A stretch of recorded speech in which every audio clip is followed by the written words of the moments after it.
In today's video, I'm going to teach you how to fix Windows 11 app permissions not working. If your camera won't turn on in video calls, your microphone seems muted in every app, or your location never updates, it's often a permissions issue. Windows 11 lets you control what each app can access, and when those switches are off, apps simply can't use your hardware or data. Let's walk through the exact settings to check and fix. First, click Start in the bottom left corner of your screen, then click Settings.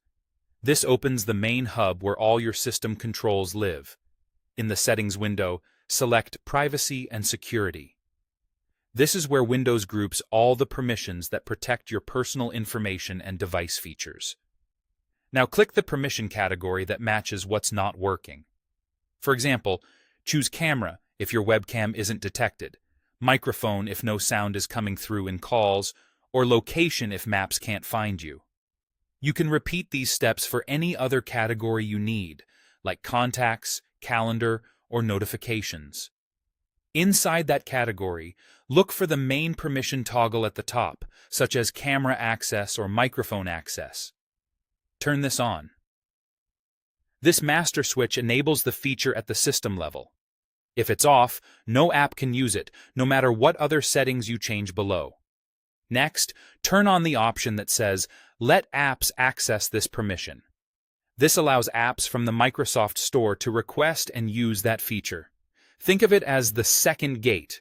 The first gate is the system-wide access. The second gate is whether apps are allowed to ask for it. After that, scroll down to the list of individual apps and make sure the specific app you're using is allowed. If you see your app listed, toggle it on. Some sections also separate Microsoft Store apps from desktop apps.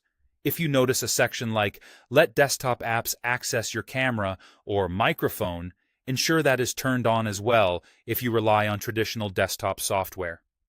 If a toggle looks grayed out with a note that it's managed by your organization, that means a policy is controlling it, and you may need administrator changes to adjust it. That's it. By enabling the system-wide switch, allowing apps in general, and confirming the app itself has permission, you close every common gap that prevents Windows 11 apps from accessing the camera, microphone, location, and more. Repeat the same process for any other permission category you're having trouble with, and you should be back up and running.